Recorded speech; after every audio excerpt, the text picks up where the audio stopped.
Guys, today we will discuss about the NCERT questions of alcohol, ether and phenol. This is the chapter number 7 in class 12 chemistry. आज हम इसमें आपको 7.3 question के से लेकर के आगे के क्वेश्चन के बारे में एक्सरसाइज में बताएंगे। इसमें क्वेश्चन हमने स्क्रीन पे आपको दे दिए हैं, जिसमें 7.3, 7.4, 7.55 और देखते हैं कितने ज़्यादा से ज़्यादा क्वेश्चन जो NCERT बुक से रिलेटेड हैं हम इसमें एक्सप्लेन करेंगे। लेक्चर को लास्ट तक देखिए। ये आप केमिस्ट्री कैरियर में लेक्चर नंबर 18 है, जो कि अल्कोहल, ईथर और फिनॉल की एक्सरसाइज के ऊपर बेस्ड है। तो जो सबसे पहला क्वेश्चन है आपका स्टूडेंट्स, जिसमें कि हम अल्कोहल, ईथर, दो क्वेश्चन हम लास्ट लेक्चर में बता चुके हैं आपको। आपका 7.3 क्वेश्चन है, draw the structure of all isomeric alcohol of molecular formula C5H12O and give their IUPAC name। यानी कि हमें अल्कोहल्स के स्ट्रक्चर्स बनाने हैं जिसका कि फार्मूला है C5H12O। ये फर्स्ट पार्ट है। और दूसरा पार्ट है classify the isomers of alcohol in the question 11.3। तो ये क्वेश्चन को हम आपको एक्सप्लेन करने जा रहे हैं, किस तरह से करेंगे देखिए इसको। जब हम किसी का स्ट्रक्चर बनाते हैं, जैसे हमको पहला कुछ 7.3 जो है क्वेश्चन दिया गया है, इसमें हमको C5H12O, ये अल्कोहल भी बन सकते हैं और ईथर भी बन सकते हैं, लेकिन इसमें क्वेश्चन में हमको बोला गया कि सिर्फ अल्कोहल बनाने हैं हमको। पहला स्ट्रक्चर हम सेट करते हैं, 5 कार्बन बनाते हैं एक सीक्वेंस में, सिंगल बॉन्ड से C, single bond C, single bond C, single bond C, single bond C। और चूंकि अल्कोहल बनाना है तो अल्कोहल का मतलब कि OH होगा, तो हम इधर वाले लास्ट वाले कार्बन पे सिंगल बॉन्ड OH कर देते हैं। अब हम बॉन्ड के अकॉर्डिंग, चूंकि इस कार्बन पे 2 बॉन्ड्स हो चुके हैं तो 2H लगा देंगे, H2। सिमिलरली इसमें भी 2 बॉन्ड्स हो चुके हैं, H2, फिर H2 एंड H3। अब हमें काउंट कर लेना है कि हाइड्रोजन पूरे हो गए हैं कि नहीं। तो 3, 2, 5, 2, 7, 2, 9, 2, 11 और 1, 12, यानी ये स्ट्रक्चर आपका सही बन गया है। ये पहला स्ट्रक्चर अल्कोहल का बन चुका है, जिसका C5H12O फार्मूला है। अब इसका नेम करना है हमें। इसका नेम हो गया पेंटेन 1 ऑल। नंबरिंग हो गई 1, 2, 3, 4, 5। जब हम एक स्ट्रक्चर बना लेते हैं, हमको पता चल गया कि ये सिंगल बॉन्ड से स्ट्रक्चर बनना है और इसमें 5 कार्बन है। क्योंकि क्वेश्चन में कहा गया कि सारे अल्कोहल ही बनाने हैं, तो हमें ये मालूम है कि हमारा OH ग्रुप लगना ही लगना है। अब हम दूसरा स्ट्रक्चर कैसे बनाएंगे देखिए। अभी हमने 5 कार्बन बनाए हैं, फिर हम दोबारा 5 कार्बन की चेन बनाएंगे, 1, 2, 3, 4 एंड 5। लास्ट स्ट्रक्चर में हमने 1 नंबर कार्बन पे OH लगाया था, 1, 2, 3, 4, 5। अब की बार हम 2 नंबर पे OH लगा देते हैं और उसी तरह से फिर हम हाइड्रोजन कंप्लीट कर देते हैं। यहाँ पे 3 हो गए, H3। यहाँ पे सेकंड नंबर कार्बन पे 3 बॉन्ड हो चुके हैं तो 1 H लगेगा, यहाँ पे 2 H, यहाँ पे 2 H और लास्ट में 3 H। ये आपका दूसरा स्ट्रक्चर बन गया। अब इसका नाम क्या होगा? इसमें भी देखिए 5 कार्बन की चेन हो गई, लेकिन OH ग्रुप 2 नंबर पे चला गया है, तो इसका नेम हो गया पेंटेन 2 ऑल। ये दूसरा स्ट्रक्चर बन गया। अब तीसरा स्ट्रक्चर हम क्या करेंगे, थर्ड स्ट्रक्चर कैसे बनाएंगे? हम इस OH ग्रुप को ये वाले कार्बन पे लगा करके, तो हमारा डायरेक्ट हम बना रहे हैं इसको, तो हमारा बनेगा CH3, single bond CH2, single bond CH, और यहाँ पे हमने OH कर दिया 3 नंबर पे, और CH2 और CH3। और इसका नेम हम क्या कर पाएंगे? अब की बार 3 नंबर पे लग गया, तो इसका नाम हो जाएगा पेंटेन 3 ऑल। ये तो तीसरा स्ट्रक्चर बन गया। 5 कार्बन की चेन बनाई थी, इस पे 3 स्ट्रक्चर पॉसिबल हैं, pentane 1 all, pentane 2 all, pentane 3 all. अब आप सोच रहे होंगे कि सर हम यहाँ पे इसको इधर भी लगा सकते हैं। आप लगा सकते हैं, लेकिन अगर आप इधर से लगाएंगे और सोचेंगे कि वो चौथा स्ट्रक्चर बनेगा तो फोर्थ स्ट्रक्चर नहीं होगा, क्योंकि फिर नंबरिंग हम लेफ़्ट साइड से करेंगे और वो फिर से पेंटेन टू ऑल बनेगा। अब हम चौथा स्ट्रक्चर कैसे बनाएंगे? अभी तक हमने 5 की चेन बनाई है, अब हम 4 की चेन बनाएंगे। तो पहले हम 4 की चेन बना लें, 1 2 3 4, और एक कार्बन को हम साइड चेन में कर दें। ये हमारा 4 की चेन बन गई। अब हम इसमें नंबरिंग करके 1 2 3 4 और यहाँ पे एक नंबर पे OH लगा दे। तो ये हमने नया स्ट्रक्चर बनाया और यहाँ पे हम बॉन्ड कंप्लीट करने के लिए H लगा दें, H2, यहाँ पे एक H आएगा, नीचे 3H आएंगे और यहाँ पे 3H आएंगे। अब इसका नेम कैसे करेंगे? देखिए 4 की चेन हो गई तो ब्यूटेन हो गया, ये ब्यूटेन हो गया, और 1 पे आल हो गया, ब्यूटेन 1 ऑल। लेकिन ये मेथाइल ग्रुप छूट गया, तो ये मेथाइल ग्रुप जो छूटा तो हम इसको कहेंगे 3 मेथाइल ब्यूटेन 1 ऑल। अब हम ऐसे ही यहाँ पे 2 नंबर पे इस OH को लगा दें, 2 नंबर पे यहाँ लगाएंगे तो 3 मेथाइल ब्यूटेन 2 ऑल बन जाएगा। यानी कि आपका नेक्स्ट स्ट्रक्चर क्या होगा? CH3 CH3 और CH, यहाँ पे हमने OH लगा दिया और CH3। तो ये आपका बन गया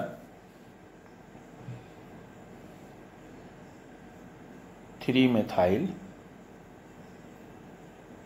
ब्यूटेन 2 ऑल। अब इस OH को हम इधर कर दें, अगर यहाँ लगा दें तो नया बन जाएगा आपका। 4 की चेन वाला भी बना रहे हैं, यानी बन जाएगा CH3 C, नीचे CH3 और यहाँ पे हमने OH कर दिया और ये हमने CH2 CH3। तो ये स्ट्रक्चर आपका बन गया। अब हमें लेफ़्ट से नंबरिंग करनी पड़ेगी, क्योंकि इधर से पास पड़ गया 1 2 3 4। तो 2 मेथाइल ब्यूटेन 2 ऑल। अब अगर हम इसको OH को लेफ़्ट वाले कार्बन पे लगा दें, यहाँ पे लगा दें, तो क्या स्ट्रक्चर बन जाएगा? बन जाएगा CH2 OH CH CH3 और ये हो गया CH2 CH3।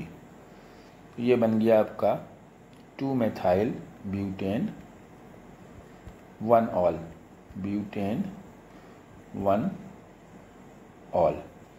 4 की चेन में ये स्ट्रक्चर आपके बन गए। 4 की चेन में आपके कितने स्ट्रक्चर बने? देखिए 4 स्ट्रक्चर बने। 3 methyl butane 1 all, 3 methyl butane 2 all, 2 methyl butane 2 all and 2 methyl butane 1 all. अब 3 की चेन का कॉन्सेप्ट समझते हैं। 3 की चेन बनाई 1 2 3, लेकिन हमें कार्बन तो 5 बनाने थे, तो ये हमने एक कार्बन यहाँ और एक कार्बन यहाँ लगा दिया। अब हमको OH लगा दिया, ये आपका एक, यहाँ पे H2 हो गया, यहाँ H3 हो गया, यहाँ H3 हो गया और यहाँ H3 हो गया। तो 3 की चेन में एक ही स्ट्रक्चर बनेगा। नंबरिंग करी 1 2 3, तो नेम हुआ 2 डाई मेथाइल प्रोपेन 1 ऑल। ये तो आपके टोटल स्ट्रक्चर बन गए। 5 की चेन में 3 स्ट्रक्चर, 4 की चेन में 4 स्ट्रक्चर और 3 की चेन में, और टोटल 8 स्ट्रक्चर पॉसिबल हैं जो कि अल्कोहल की हैं। और इसका दूसरा क्वेश्चन है कि अब वो कौन कौन सी आइसोमेरिज्म शो कर रहे हैं। तो आप अगर हम 5 वाले स्ट्रक्चर को शो करेंगे तो चूंकि पहले वाले में पेंटेन 1 ऑल, पेंटेन 2 ऑल और पेंटेन 3 ऑल आ रहा है, तो ये पोजीशन आइसोमेरिज्म शो कर रहे हैं। पहले के तीनों स्ट्रक्चर जिसमें कि पोजीशन चेंज हो रही, पोजीशन 1 2 3, वो पोजीशन आइसोमेरिज्म शो कर रहे हैं। लेकिन अगर पहले वाले स्ट्रक्चर में पेंटेन और 4 वाली चेन वाले में हम बात करेंगे तो वो चेन आइसोमेरिज्म शो कर रहे हैं। पेंटेन, जिसमें पेंटेन वर्ड आया, चाहे वो 1 ऑल हो या 2 ऑल हो या 3 ऑल हो, ये तीनों पेंटेन 1 ऑल 2 ऑल 3 ऑल ये पोजीशन आइसोमेरिज्म शो कर रहे हैं, पोजीशन आइसोमेरिज्म। और ऐसे ही ब्यूटेन वाले जो चारों स्ट्रक्चर हैं, जिसमें ब्यूटेन ऑल आ रहा है, साथ में मिथाइल आ रहा है, ब्यूटेन ऑल और साथ में मिथाइल आ रहा है, उसके 4 जो स्ट्रक्चर हैं वो भी पोजीशन आइसोमेरिज्म शो कर रहे हैं, क्योंकि उसमें भी OH की पोजीशन चेंज हो रही है। OH पहले 1 पे लग रहा है, फिर 2 पे लग रहा है, वो पोजीशन आइसोमेरिज्म शो कर रहे हैं। लेकिन अगर हम बात करें पेंटेन 1 ऑल, पेंटेन 1 ऑल और 3 मेथाइल ब्यूटेन 1 ऑल, एक 4 की चेन वाला ले रहे हैं और एक 5 की चेन वाला ले रहे हैं, तो ये आपस में चूँकि चेन बदल रही है, इसमें पहले वाले में 5 की चेन है ये और दूसरे वाले में 4 की चेन है, और जो एक 3 वाला मेंबर हमने बताया आपको, जिसमें हमने बताया 2,2 dimethyl propane 1 all, propane 1 all. तो इसमें आप क्या देख रहे हैं, एक में पेंट वर्ड आ रहा है, एक में ब्यूट आ रहा है, एक में प्रोप आ रहा है, यानी हर उसमें चेन चेंज हो रही है। इसको हम बोलेंगे चेन आइसोमेरिज्म, चेन आइसोमेरिज्म। तो ये आपका क्वेश्चन नंबर था जो कि 7.3 था। अब हम चलते हैं आपके 7.4 की तरफ। जो 7.4 क्वेश्चन है, देखिए ये भी बहुत ही इम्पॉर्टेंट है। इसमें हमने क्या बता रहा है, 7.4 क्वेश्चन को पढ़ देते हैं। Explain why propanol has higher boiling point than that of hydrocarbon butane. कह रहा है कि प्रोपेनॉल जो है उसका boiling point butane hydrocarbon, propanol का फार्मूला है 7.4 क्वेश्चन है ये, CH3 CH2 CH2OH, ये प्रोपेनॉल है। और हमारा जो ब्यूटेन है उसका फार्मूला है CH3 CH2 एंड CH3। ये हाइड्रोकार्बन है और ये अल्कोहल फैमिली है।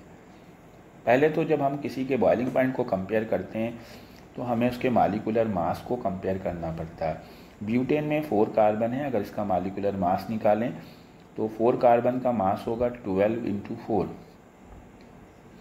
और इसमें 10 हाइड्रोजन है तो 10 हाइड्रोजन का मास होगा 1 × 10। ये हो गया 48 और ये हो गया 10, तो इसका आंसर हो गया 58। उसी तरह से अगर हम अल्कोहल की बात करें तो इधर जो प्रोपेनॉल है उसमें 3 कार्बन है तो 12 × 3, और इसमें 8 हाइड्रोजन है तो 8 हाइड्रोजन का 1 × 8, और एक ऑक्सीजन है तो 16, तो ये हो गया 36 और ये हो गया 8 और ये हो गया 16। तो ये आपका आ गया 6 12 to 20 and 3 to 5 60 molar mass आ गया। हाइड्रोकार्बन का मोलर मास 58 आ रहा है और प्रोपेनॉल का 60 आ रहा है। सबसे पहले तो हमें उसके मॉलिक्यूलर मास को चेक करना चाहिए। मॉलिक्यूलर मास अप्रॉक्सीमेटली अगर बराबर हैं, जैसे थोड़ा सा डिफरेंस है, 2 का डिफरेंस है, तब हम उसको और कॉन्सेप्ट के थ्रू चेक करते हैं। अगर किसी में मॉलिक्यूलर मास में बहुत ज़्यादा डिफरेंस आ रहा है तो जिसका मॉलिक्यूलर मास ज़्यादा होगा उसका बॉइलिंग पॉइंट ज़्यादा होगा। लेकिन यहाँ पे हम क्या देख पा रहे हैं, दोनों के मॉलिक्यूलर मास सिमिलर आ रहे हैं, अप्रॉक्सीमेटली सेम आ रहे हैं। 2-4 का फ़र्क होता है तो उसे नहीं माना जाएगा। लेकिन अब यहाँ पे बात आती है कि जो प्रोपेनॉल है जिसमें OH ग्रुप आता है, OH ग्रुप होने की वजह से वो हाइड्रोजन बॉन्डिंग करता है। अगर हाइड्रोजन बॉन्ड प्रेजेंट है तो उन कंपाउंड में extra ordinary high boiling point होता है। तो मास तो बराबर है, तो अब हमें हाइड्रोजन बॉन्डिंग चेक करनी पड़ेगी। Propanol has OH group which can form hydrogen bond, hydrogen bond बनाएगा। सो its boiling point is higher than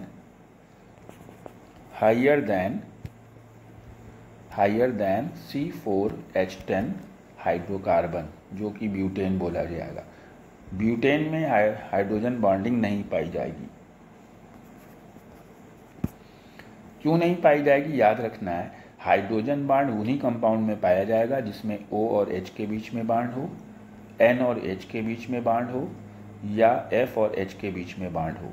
ऐसे कंपाउंड जिसमें ये बॉन्ड पाए जाएंगे उनमें हाइड्रोजन बॉन्डिंग होगी, और उनके मॉलिक्यूलर मास अगर सिमिलर आ रहे हैं तो जिनके बॉइलिंग पॉइंट ज़्यादा होंगे, जिनमें कि हाइड्रोजन बॉन्ड पाया जाएगा। अब हम चलते हैं क्वेश्चन नंबर 7.5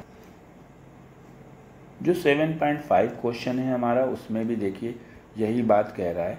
7.5 क्वेश्चन को समझना है कि कह रहा है कि explain alcohols are comparatively more soluble in water than hydrocarbon of comparable molecular mass, यानी कि एल्कोहल्स जो हैं वाटर में ज़्यादा सॉल्युबल हैं हाइड्रोकार्बन के कंपैरिजन में। तो उसका भी रीज़न सेम है। Alcohols can form hydrogen bond, alcohol can form hydrogen bond, और जिनमें हाइड्रोजन बॉन्ड पाए जाते हैं वो सब्सटेंस वाटर में यानी प्रोटिक सॉल्वेंट में ज़्यादा सॉल्युबल होते हैं। हाइड्रोकार्बन में हाइड्रोजन बॉन्ड नहीं होता, जिसकी वजह से वो वाटर में इनसॉल्युबल या लेस सॉल्युबल होंगे। ऐसे ही ईथर के लिए भी कह सकते हैं, ईथर में भी हाइड्रोजन बॉन्ड नहीं पाया जाता, तो ईथर भी वाटर में कम सॉल्युबल होंगे। क्वेश्चन नंबर 7.6 क्या कह रहा है, What is mean by hydroboration oxidation reaction? Illustrate with an example। ये बहुत इम्पॉर्टेंट क्वेश्चन है। 7.6 इसका मैंने लेक्चर भी बनाया हुआ है। हाइड्रोबोरेशन रिएक्शन, देखिए इसमें कोई हम एल्कीन से अल्कोहल बनाते हैं और प्राइमरी अल्कोहल बनाते हैं। जनरली अगर कोई हम प्रोपीन ले लें, जैसे CH3 CH double bond CH2, और अगर हम इसकी वाटर से रिएक्शन करें तो सेकेंडरी अल्कोहल बनता है। OH ग्रुप बीच वाले कार्बन पे अटैच करता है मार्कोनिकॉफ रूल के अकॉर्डिंग। लेकिन अगर हम इसकी रिएक्शन B2S6 से कर दें, ये हाइड्रोबोरेशन रिएक्शन कही जाती है, तो इसमें इसके 3 मॉलिक्यूल्स रिएक्शन करके एक कंपाउंड बनाते हैं CH3 CH2 whole thrice B। और फिर अगर इस कंपाउंड को हम H2O2 के साथ OH निगेटिव से रिएक्शन कराते हैं, बेसिक मीडियम में H2O2 के साथ रिएक्शन कराएं, तो जो OH है ये प्राइमरी यानी किनारे वाले कार्बन पे अटैच होगा, और ये बन जाता है CH3 CH2 OH, और इसके 3 मॉलिक्यूल्स बनते हैं। ये प्राइमरी अल्कोहल प्रोपीन से प्रोपेन 1-आल बनाने के लिए एक अच्छा एग्जाम्पल है, और साथ में बनेगा BOH होल थ्राइस। तो ये हमारा क्वेश्चन नंबर जो था 7.6 व्हाट इज़ हाइड्रोबोरेशन रिएक्शन, ये इसका एग्जाम्पल मांगा गया था और बहुत ज़्यादा इम्पॉर्टेंट रिएक्शन है ये। अब क्वेश्चन नंबर 7.7 में कह रहा है give the structure and IUPAC name of monohydric phenol of molecular formula C7H8O। ये भी एक टेक्निकल क्वेश्चन है। 7.7 जो है आपका, ये कह रहा है C7H8O। इसमें कह रहा है कि फिनॉल बनाना है, वो भी मोनोहाइड्रिक फिनॉल, यानी मोनोहाइड्रिक फिनॉल का मतलब है एक OH होना चाहिए। दूसरी चीज़ फिनॉल होना चाहिए, फिनॉल का मतलब है कि OH ग्रुप बेंजीन रिंग से डायरेक्टली जुड़ा होना चाहिए। अगर आप बेंजीन रिंग बनाते हैं, इसका फार्मूला होता है C6H6, लेकिन हमारा जो मालिकुलर फार्मूला दिया गया है C7, यानी कि इसमें हम एक कार्बन और लगाना है और एक OH लगाना है, क्योंकि मोनोहाइड्रिक बोला गया है। अगर आप यहाँ पे कहीं पे एक बॉन्ड खोलते हैं तो ये फार्मूला जो है आपका C6H6 की जगह C6H5 हो जाता है, और अगर हमने यहाँ पे OH लगा दिया तो ये हो गया C6H5OH। लेकिन अभी हमारा एक कार्बन रह गया है, क्योंकि यहाँ पे ऊपर क्वेश्चन में C7 दिया गया है। अब हम एक कार्बन अगर लगाने के लिए बॉन्ड ओपन करते हैं कहीं पे, तो अगर हमने बॉन्ड ओपन किया किसी भी जगह से, तो हमारा जो फार्मूला था एक मान लीजिए कि हमने यहाँ से बॉन्ड ओपन किया, तो अब इसका फार्मूला बचा C6H4OH। अब हम यहाँ पे एक CH3 अगर लगा दें तो ये आपका 3H और बढ़ गया, एक C और बढ़ गया, तो आपका बन गया C7H8O। कुल मिलाकर के ये स्ट्रक्चर आपका बन के तैयार हो गया, जिसका कि फार्मूला है C7H8O। लेकिन स्टूडेंट्स यहाँ पे हमने देखिए जो स्ट्रक्चर बनाया, हमने OH के जस्ट पास वाले पे ही क्यों लगाया, यानी हमने जहाँ पे OH लगाया है इसके पास वाले में लगाया। अगर आप चाहते तो आप इसको एक पोजीशन छोड़ के भी लगा सकते थे, यानी OH यहाँ लगाते और CH3 यहाँ लगाते। तभी उसने क्वेश्चन में कहा है draw the structures of C7H8O with monohydric phenol. ये दूसरा स्ट्रक्चर, ये दोनों सेम स्ट्रक्चर तो नहीं है, लेकिन इनके मालिकुलर फार्मूला सेम है। और एक तीसरा स्ट्रक्चर और बन सकता है, यानी ये हमने OH लगाया आपका, और अब की बार हमने CH3 को इधर लगा दिया। तो 3 पॉसिबल स्ट्रक्चर हैं और तीनों के हमें IUPAC नेम भी लिखना है। तो यहाँ पे 1 2 3 4 5 6, तो ये हुआ 2 मेथाइल फिनॉल, और ये वाला हुआ 3 मेथाइल फिनॉल, और ये लास्ट वाला हुआ 4 मेथाइल फिनॉल। तो जो हमारा क्वेश्चन था C7H8O के मोनोहाइड्रिक फिनॉल के स्ट्रक्चर्स और IUPAC नेम बताइए, तो 2 methyl phenol, 3 methyl phenol and 4 methyl phenol. अब आपका जो 7.8 क्वेश्चन है, ये बहुत ही ज़्यादा इम्पोर्टेंट क्वेश्चन है। 7.8 क्वेश्चन, इसमें क्वेश्चन में कह रहा है कि दो कंपाउंड हैं, while separating a mixture of ortho and para nitrophenol by stream distillation, name the isomers which will be steam volatile। Question में बोला गया है 7.8 में, while separating a mixture of ortho and para nitrophenol by steam distillation, name the isomers which will be stream volatile, give reason। जैसे उसने बोला है कि एक आर्थोनाइट्रोफिनॉल है, एक पैरानाइट्रोफिनॉल है। जैसे अभी हमने आपके मेथाइल 2 मेथाइल 3 मेथाइल बनाया था, वैसे ही है ये आर्थोनाइट्रोफिनॉल और ये है पैरानाइट्रोफिनॉल। कह रहे हैं ये दोनों एक साथ अगर बन रहे हैं या एक साथ ही बनते हैं और इनको हमें सेपरेट करना है स्टीम डिस्टिलेशन के थ्रू, तो कौन सा स्टीम वॉलेटाइल होगा।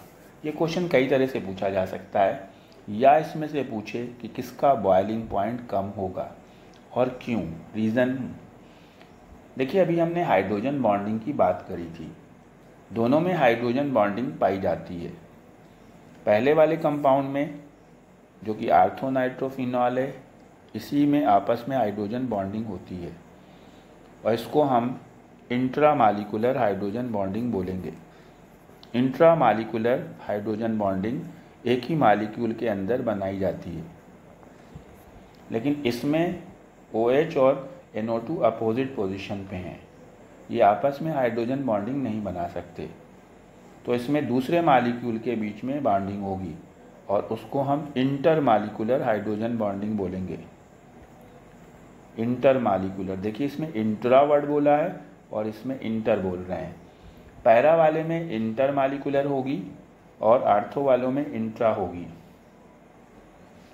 तो इंटर वाला बॉन्ड ज़्यादा स्ट्रांग होगा और उसका बॉइलिंग पॉइंट हाई होगा, और इंट्रा वाला कमज़ोर होगा और इसका बॉइलिंग पॉइंट कम होगा। तो ortho nitrophenol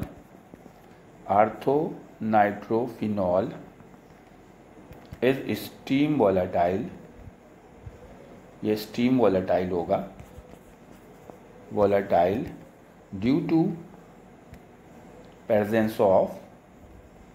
presence of intramolecular hydrogen bonding, intramolecular hydrogen bonding. Intramolecular hydrogen bonding का दूसरा नाम चिलेशन भी हो सकता है। आप पूरा वर्ड ना लिख करके अगर चिलेशन भी लिखना चाहते हैं तो आप लिख सकते हैं, यानी कि आप कहेंगे कि आर्थोनाइट्रोफिनॉल का बॉइलिंग पॉइंट कम होगा और पैरानाइट्रोफिनॉल का बॉइलिंग पॉइंट ज़्यादा होगा।